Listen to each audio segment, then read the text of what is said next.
Ben, como dixo Andrea, somos Aarón e Lucía, somos estudiantes do grado de Lingua e Literatura Galegas. A idea deste pequeno estudo xurdeu pois a raíz de cursar a asignatura de onomástica. Empezamos a facer así algún traballo e ese traballo derivou neste estudio un pouquiño maior. A hora de decidir o traballo, decantámonos por este, primeiro, porque vimos que había moi poucos estudios, polo menos escritos, sobre naonimia. Despois, como os dous somos de vilas costeiras, pois tamén nos interesou por iso. Ademais, tamén de que Galicia é a comunidade que máis costa ten de toda España. Entonces, isto reflite a importancia que ten a pesca e o marisqueo na nosa cultura. Aparte de ser, ademais, unha casi fonte de ingresos principais para moitas familias das vilas costeiras. Ben, despois, a hora de facer a escolla deste traballo, primeiro, xa vos digo, escollemos dous sitios que son os nosos lugares de nacemento, pero tamén porque son un sitio máis ao norte e outro ao sur. Facemos como un percorrido polas Rías Baixas, de norte a sur, de Cangas, ou sea, da Ría de Vigo, ao revés, da Ría de Muros e Noia a Ría de Vigo, en Cangas. Facemos isto porque tamén temos un coñecemento directo e real desta realidade nos nosos lugares de orixe. Despois, escollemos o sector. Tentamos poñer dous sectores con moita importancia. Un é o da pesca, pero non toda a pesca. Aquí incluímos as artes menores, as embarcacións de artes menores, de todas as artes menores, de enmalle, de anzol, deixamos fora as de artes maiores ou artes continxentadas. Isto na pesca. E na acuicultura collemos as bateas. En concreto, collemos bateas de mexillón. Dos viveiros mariños collemos as bateas ás que se dedican ao cultivo de mexillón. Isto foi un pouco por contrastar o que un modelo familiar, que sería o das embarcacións de artes menores, o modelo empresarial, ou máis dedicado á comercialización a un pouco maior escala, que sería a acuicultura coas bateas. A través deste pequeno traballo imos tentar responder varias preguntas. Imos tentar responder varias preguntas. Unha é: cales son as motivacións a hora de escoller o nome para nomear tanto barcos como bateas? Outra é, si responden os nomes dos barcos e bateas as mesmas intencións, non? Outra moi importante é cal é a elección da lingua a hora de nomear embarcacións e bateas. E despois, se existen diferenzas entre unha ría e outra. Esas son as principais preguntas que imos tentar responder. Para facer isto, tivemos que coller un corpus. O noso corpus confórmase de 910 nomes en total, que se dividen en 581 embarcacións, que son 127 de Cangas e 454 de Noia, e 329 bateas de mexillón, 206 de Cangas e 123 de Noia. Como veredes, hai moitísima diferencia entre o número de embarcacións que collemos de Cangas e os de Noia. Por que? Porque Noia é o porto con maior número de barcos do marisqueo. Entón, por iso hai tanta embarcación de artes menores. Tamén dicir que no Corpus de Cangas introducimos unha embarcación que non é de artes menores, pero, colousenos que é unha embarcación do cerco, pero é unha sola que é o Súrido, non? Deixámola igual, non ten relevancia a hora das porcentaxes. Ben, todos os datos foron extraídos da plataforma Pesca de Galicia, da plataforma tecnolóxica que ten a Xunta de Galicia, onde se poden consultar nomes, está o Rexistro de Buques Pesqueiros de Galicia e o Rexistro de Acuicultura, que foi de onde tiramos todos estes datos. Ben, respecto aos barcos, pois dicir que en España hai, vou mirar cantos porque os números non me acordo de todos, hai 8.549 barcos de pesca profesionais en toda España. Ben, pois de esos 8.500 e pico barcos, 4.198 teñen porto base en Galicia, ou sea, case a metade de barcos profesionais que hai registrados en España, a metade son galegos. Vale. Despois, a estes 4.198 barcos temos que engadir 1.258 barcos auxiliares de acuicultura, ou sea, barcos que van a batea, barcos auxiliares de acuicultura. Entonces, as embarcacións de artes menores temos un 68% das embarcacións registradas en Galicia son de artes menores. E o seguinte sector é a acuicultura, cun 23%. Entón, isto xa nos dá unha información dos relevantes que son os dous sectores que escollemos, tanto a pesca de artes menores como a acuicultura. Despois, no que respecta ás bateas, vale, pois en Galicia hai 4.884 bateas das que... bateas non, hai 4.884 establecementos de cultivos mariños, das cales 3.582 son bateas. Os outros son xaulas, son liñas de cultivo, son os parquistas de carril, por exemplo, os terreos, esos tamén son establecementos de cultivos mariños. Pois 3.582 son bateas. E desas 3.582, 3.437 dedícanse á produción de mexillón, porque Galicia é o maior produtor de mexillón do mundo. É un referente a nivel mundial. As outras son experimentales, hai bateas de outros moluscos, como pode ser o berberecho, a ameixa, distintos tipos de ameixa, a ostra, incluso creo que hai unha de navalla, hubo algunha de polvo experimental que xa non está, pero para que vexades que a maior parte de establecementos de cultivos mariños que temos en Galicia son bateas de mexillón. Respecto ás bateas, escolléronse todas as da ría de Muros e Noia, porque ten moi poucas, despois da de Camariñas, é a ría que menos ten, foi un total de 123, se non me equivoco, sí, 123. E despois, na ría de Vigo, aí sí que hai moitísimas bateas, entonces escollemos unha parte representativa, porque por número facíasenos moi complicado meter todas. Entón, escollemos dous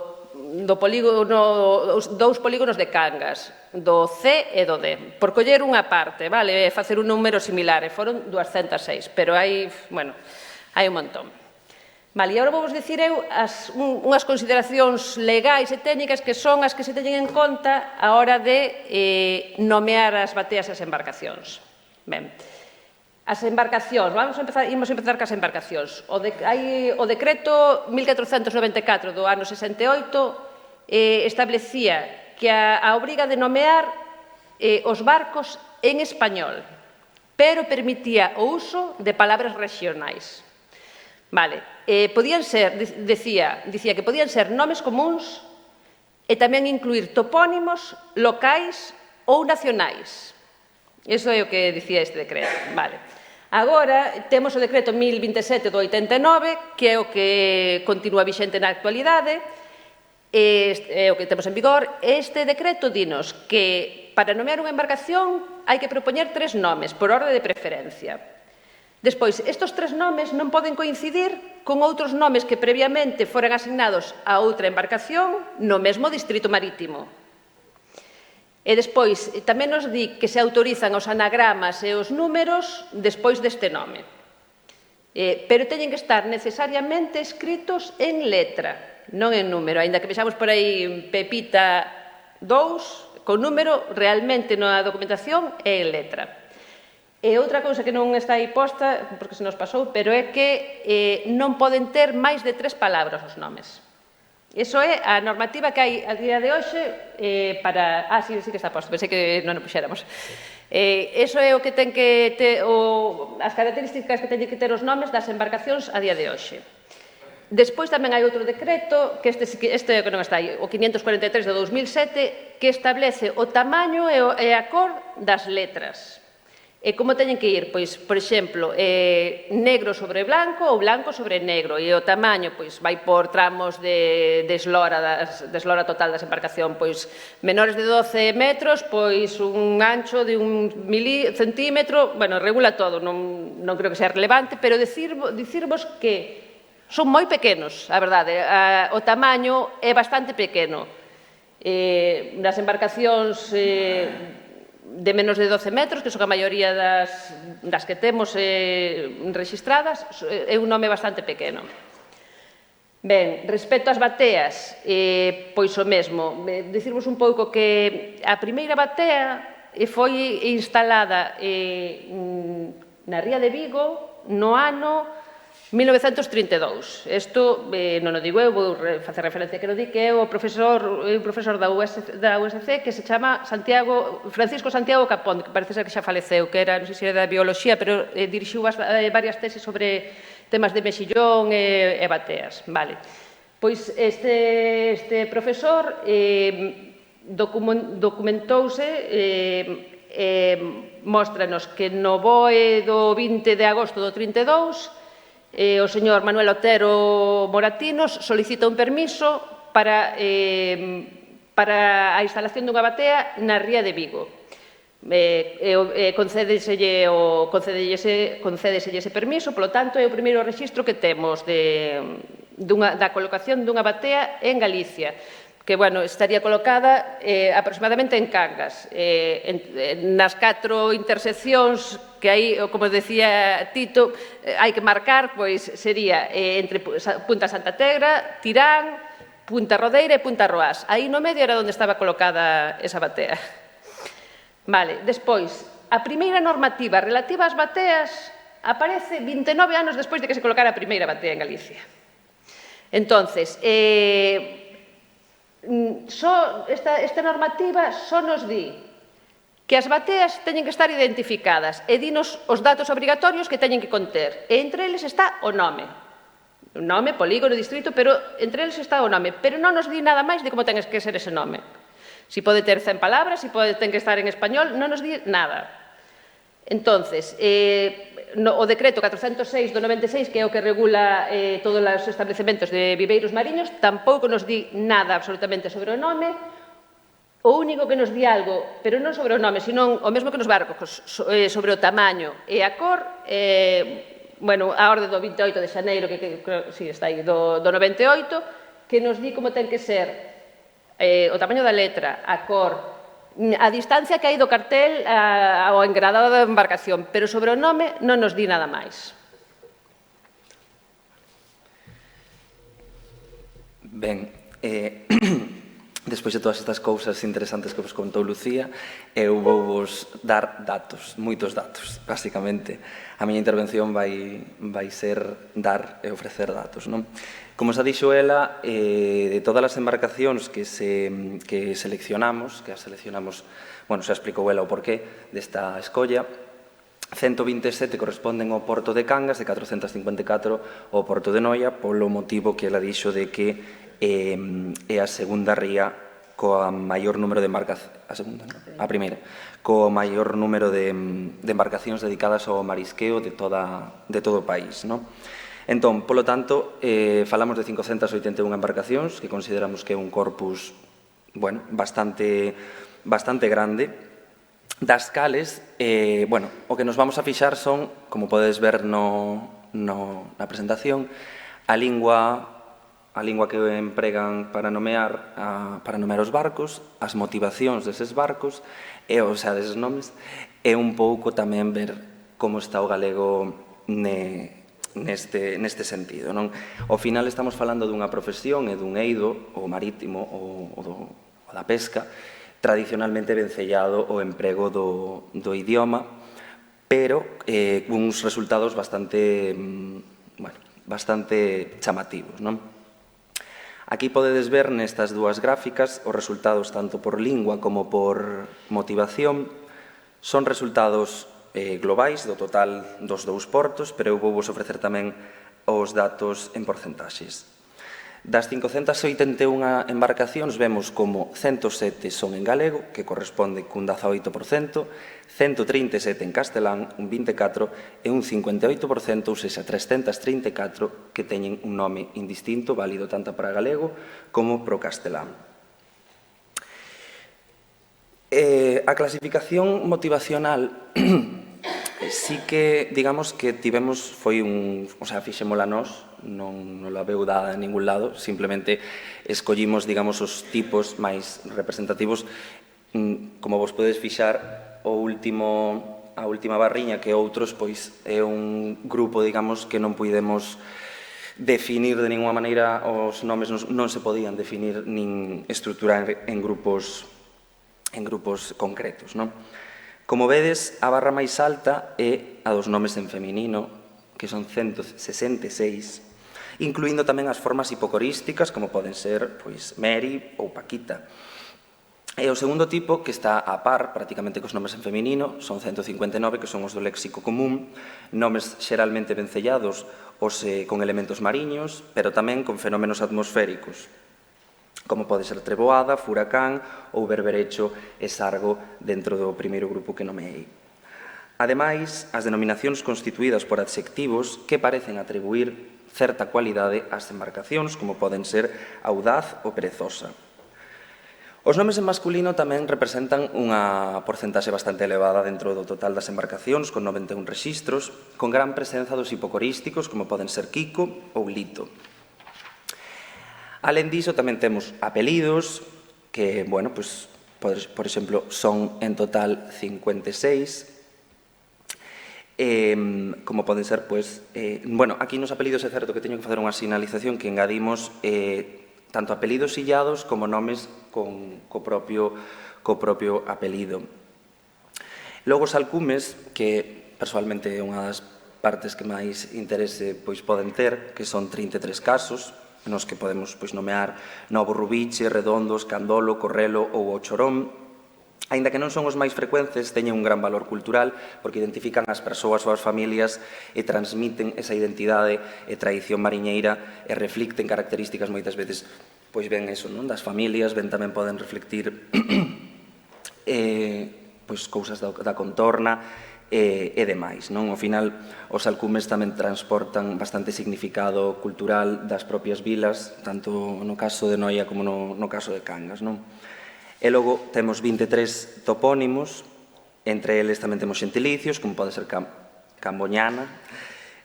Bueno, lóxicamente predominan lugares próximos, aínda que tamén podemos atopar lugares afastados, moitas veces vencellados co traballo do mar, como Vizcaya, Uruguai ou mesmamente o Mar Rojo, bueno, posiblemente ligado precisamente a esas experiencias da xente que se dedicaba a este oficio, non?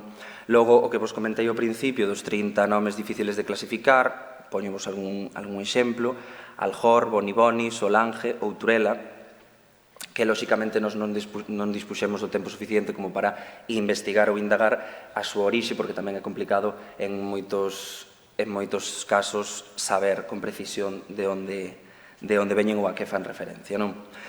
En definitiva, tamén podemos topar axiónimos, nomes conxuntos de homes e muller e siglas, pero son casos bastante máis residuais, como podedes ver aí, estamos falando en torno a 10, 5 ou 8, non?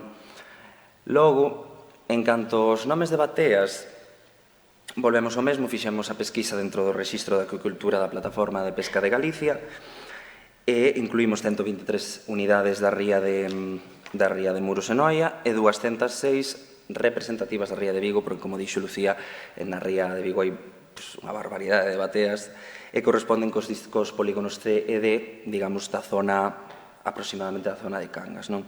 En total falamos de 329 bateas e a clasificación que seguimos máis ou menos foi algo parecida a de, bueno, si topo a folla, foi parecida a das embarcacións, pero cunha salvidade bastante grande, que foi a de que o maior número de...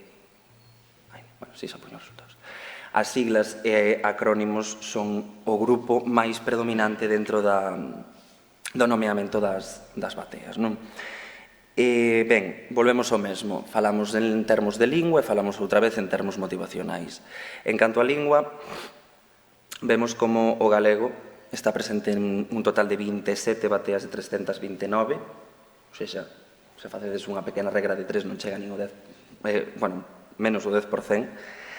As que están en castelán son 40 e as que teñen nomes comuns en ambas as dúas linguas son 139. Pero bueno, aquí falta... non dá 329. Non, mira, imos explicar unha cousa que a mellor non se entende aquí no gráfico. As bateas unha soa, ou sea, un propietario pode ter moitas bateas que se chaman igual. Entón, vanlle poñendo o nome, vanlle poñendo números romanos, María 1, María 2, María 3. Por eso hai dúas columnas. Quero dicir, nunha está o nome, no primeiro, María, e na outra está o número de bateas. Por eso, o mellor, os datos non coinciden, quero dicir, non é que non coincidan, é que se sumas o número total, o número total de nomes non son 329, pode ser, pois, 100 e pico. O número de bateas sí que coincide, por eso. Vale, por iso. Xa me extraña a min que non... Bueno, entón, volvemos a ver, de novo, neste gráfico, como o galego volve a quedar relegado a unha posición prácticamente, pois non sei como explicalo, pero vamos, volve a estar detrás do castelán, dende logo nunha posición bastante triste, por dicirlo de alguma maneira, non? En canto ás categorías motivacionais, volvemos un pouquiño mesmo, volvemos ver como esa barra dos nomes femininos ten unha representación bastante grande, designando 80, case 80 bateas, e predominando nomes tradicionais como poden ser Olvido, Juliana, Rosa ou Balbina. Que a diferenza das embarcacións, as bateas, como son estruturas fixas, o nome tende a perdurar no tempo, garantindo a continuidade familiar e simbólica. Pero, como xa dixen antes, as siglas e acrónimos son a categoría máis numerosa dentro das motivacións, da clasificación, como poden ser Melairo, Jumaca ou Socongal. Moitos son acrónimos formados polas iniciais dos nomes e apelidos dos donos ou dos... Bueno, ou moitas veces incluso o nome da batea dun propietario anterior, pois seguiu tendo ese mesmo nome co tempo, pasando o tempo, non? Logo temos, como vemos, as barras dos apelidos, topónimos e nomes de léxico común, que tamén teñen unha representatividade bastante grande. Os apelidos, lóxicamente, adoitan ser os das familias, a da xente vencellada á propiedade desa batea, e logo os topónimos volvemos igual, como nas embarcacións, no final a lugares próximos ao mar ou ás zonas de cultivo, como poden ser Ameixide, Canaval, Camboño ou Quiebra. Moitos aluden a praias, puntas ou lugar... Vale, que non me enrollo. Pois pasamos entón ás conclusións. Ben, nos barcos predomina a creatividade e a función identitaria. Os nomes escollidos adoitan ter unha gran carga simbólica e afectiva, vinculada á comunidade mariñeira e mailo territorio, destacando, como xa dixen, os nomes femininos, os alcumes e os topónimos locais.